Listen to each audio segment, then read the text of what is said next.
Joining us now, Bills head coach Sean McDermott, also a member of the competition committee. We got plenty of NFL rules things to talk about. But first of all, it's great to see you. Congratulations. I know there's only one team at the end of the year that's happy. Jim Harbaugh told us that the other day. But still, you had a great season. You've had many great seasons. Congratulations. I appreciate that. It's good to be with you guys. And, yeah, we had a great year. Still searching for that world championship. It's hard to come by. I think anytime you set a goal, like we do in our business, and everybody has the same goal, you're trying to become a world champ, the best in the world at what you do. It's hard to come by, but we're going to keep chasing it. So close, right?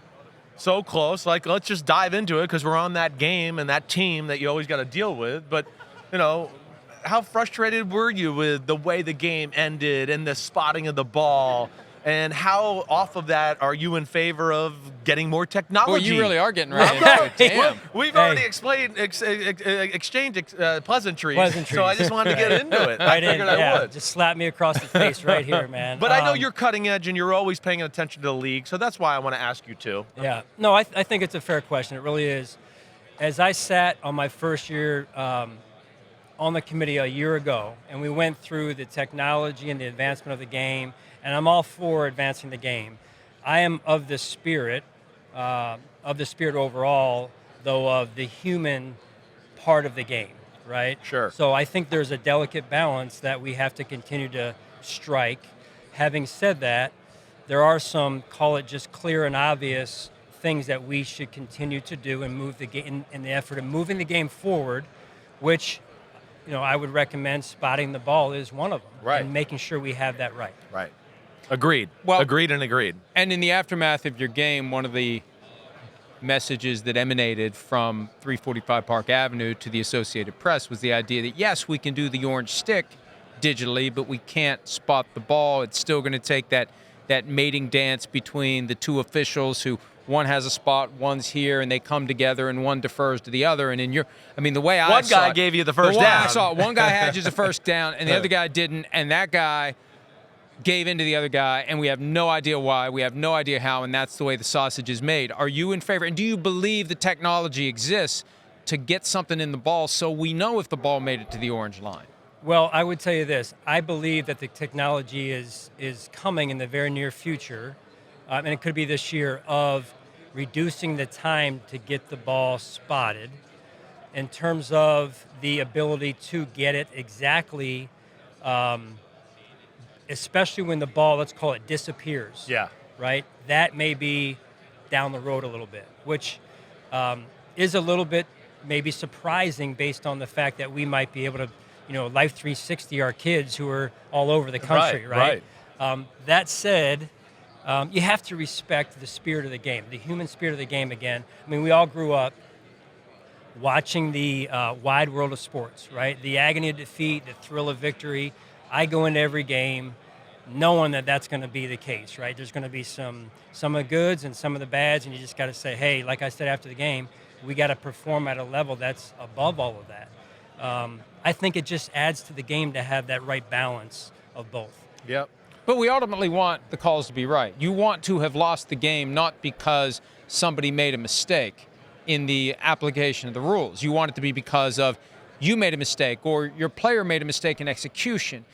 And I'm just a firm believer, the more we can strip away from the things you can't control, the better off it is. And the more likely the better team advances that might have a better shot at the next level. The one thing we always talk about, we hate upsets in the postseason because that means the team that goes to the next level isn't as suited to compete at the next level. And who knows, maybe you guys would have given the Eagles a better game. You never know, to your point, and I agree. Let's control what is controllable, right? So I'm with you on that.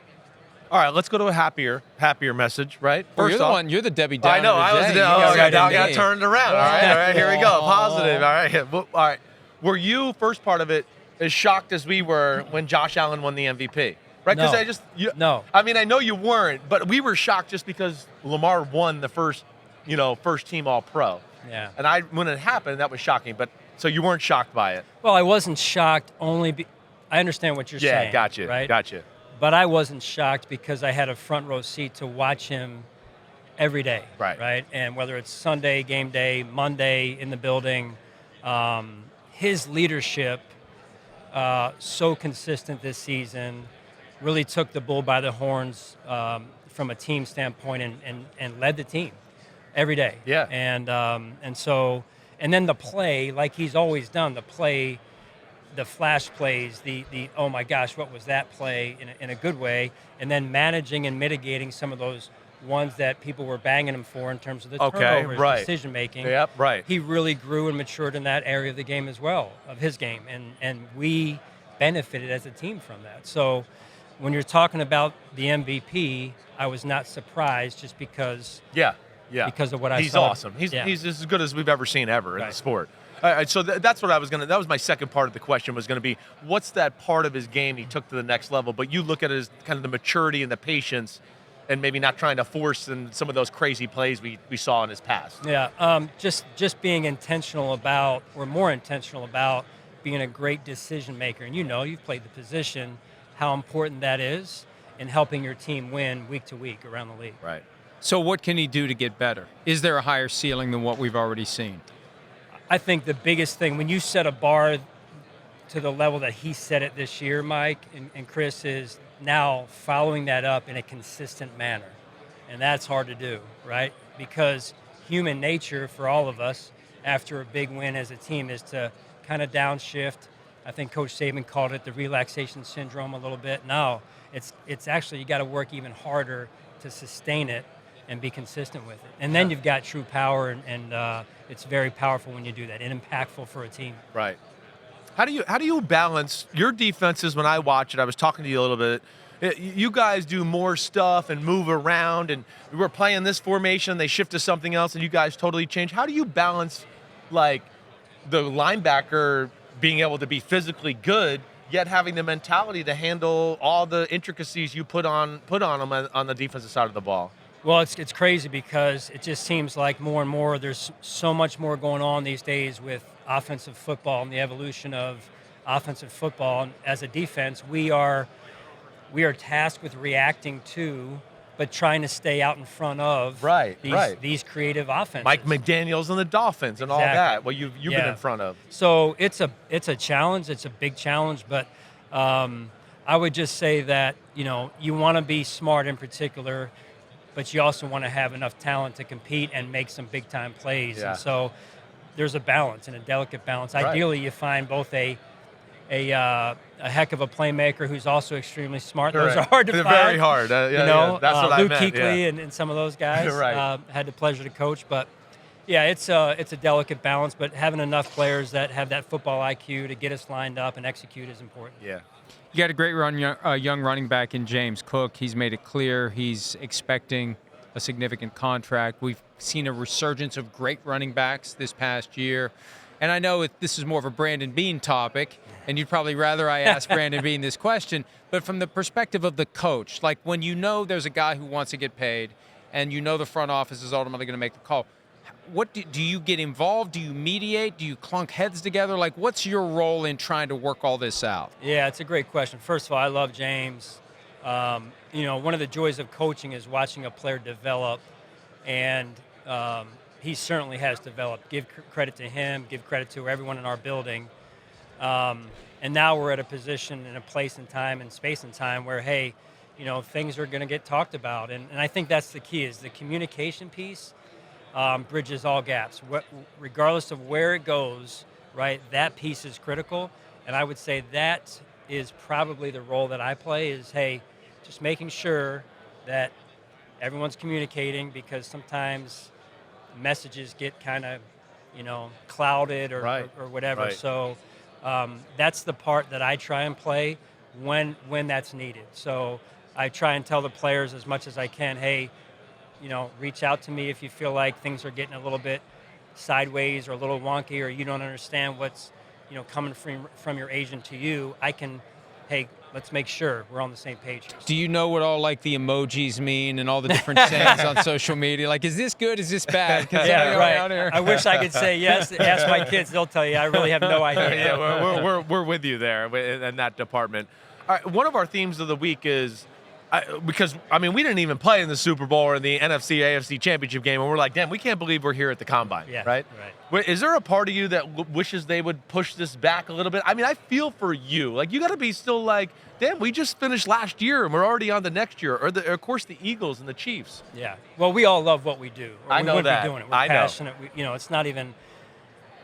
I mean, you just come to work and sometimes like, okay, the paycheck comes on the weekend or whatever. You're like, oh, Yeah, okay, yeah, you guys right, are psychos in a good way. right? Yeah. So we love this. Right. That's one. Two is, we've been fortunate to play. Was it been 5+ years now? Divisional round, yeah, at least. beyond. Right, So, right. great, sustaining success, but it adds up. It adds up. In particular, we want to take care of the players and, bringing them back, giving them enough time off. That's important for us in the schedule moving forward. But yeah, I mean, everybody needs a little bit of rest and It seemed change quick. the scenery from Right, time to time. right. So when we see on Monday that the Packers have proposed getting rid of the tush push, for lack of a better term, it's easy to look at it and say sour grapes. I see your comments from Monday because you're one of the two teams, the Bills and the Eagles, that have achieved a high success rate and have used that play a lot. You come out and say there are safety concerns here that need to be addressed. That gives it more credibility because you're not a sour grapes guy here. You're a guy that uses it and you're thinking, hey, maybe we need to look at it. Over the past few days, how have you, I assume you've heard things, you've had meetings. Where do you stand now on your understanding of the play? How risky, if at all, it is, and where do you think it's going to go? Well, here's what I would say is, one, I think you have to define clearly what is the tush push. What defines it as a tush push play, right? Everyone runs the quarterback sneak, or 90% of teams run the quarterback sneak, and it's been in the game for a long time. Yours is not tush push. What, Josh Allen, would you say? I would say ours is not. Right. I would say Well, and ours. this is where I get confused too, because this all came from the rule change in 2006 that allows a teammate to push a ball carrier. They took that out of the books. It hid in plain sight for 16 years before somebody realized, hey, we can just line a guy up and shove the ball carrier from behind, and it's okay. I think, here's what I would say is, regardless of where we go on the play, there needs to be good conversation around, and good debate, quite frankly, around it, right? That's the only way you get to the right answer. Right. I do worry about player safety, player health and safety. Their data is, at this point, a small sample, and to me, there's not a lot coming out of it as far as that goes, and I just think we've got to do the right thing for the players and their health and safety. I don't want to see somebody get hurt. I really don't, and certainly that hasn't happened to this point yet, but that is my concern more than anything. The problem I have with the data is it's impossible to draw a line. When a guy comes out of the game and he's banged up, you don't know what play he did it on. You just know his elbow hurts. Right. And sometimes they're showing now, there's data around a player coming out of the game, certainly plays later from an injury that may have occurred The week before. right? Yeah. So, right. I know. We've challenged that stuff before. We like to challenge. So a what do lot you of think is things. going to happen with it? You think there's going to be 24 votes to change it? I don't even know what the new rule would be. I don't know how you would. Do you just eliminate the rule against pushing an opponent or a teammate, or is there some specific formation that's prohibited? Well, here's what I would say is I think there's two possible outcomes, or two reasons for whatever outcome is there at the end of this is, at the end of the day, the medical concern for any situation gets so high that they're saying, we just can't do this. And the higher powers, or the powers that be, just are making that decision on their own. Or it's like, hey, we have a good conversation around it. Don't come to a great resting spot. Let's do it again next season and see how this next year unfolds. So it's going one of those two ways. Yeah, more probably. data points. Let's Yeah. monitor it and see what happens. All right, Coach, we got to Well, let let you me go. go one more with them. Go ahead. One more. What you got? One more fun one, just because we've asked a lot of Is coaches. this fun like the first one you asked me? This is fun for me. I don't know what it'll be for you. Okay, no, but everybody. I've asked a lot of coaches and GMs position that's like the most annoying to evaluate or go through the film or do that. Right? We've got a lot of safety answers on that one. Right? I have a feeling you're not going to be a safety guy. Right? But what's your kryptonite or position where you just go, oh man, it's this position. This one's worked for me. Whatever. All right, so I'm going to spin it just a little bit and say, Chris, that what's hardest for me, and I haven't solved it yet, is those long players, long as in long-legged. Danielle Hunters. It's hard for me in space to evaluate how fast they're moving. I hear you. Because they're so darn smooth, and I'm like, Are Is he really they going? run a 4-3, Yeah. right? But is he really playing at that speed? He looks like he's just coasting. Right, Right. right. So it's I hear you. hard, I don't know. When you get that answer, you let me know. No, 'cause no, but I struggle with that. that's a problem for me too. I hear you there, totally. It's hard to gauge that speed on film. I'm with you. Hey, thank you so much for coming back over here. You know, most of these guys come when they're already here. He made a special trip back. I know. Just to see us, Well, and we he's a good appreciate guy. you for that. Sean McDermott, Bills head coach. Thanks, and we hope to talk to you again soon. Hi, it's Mike Florio. Thanks for watching PFT on YouTube. Hit subscribe for the latest news and analysis from Pro Football Talk.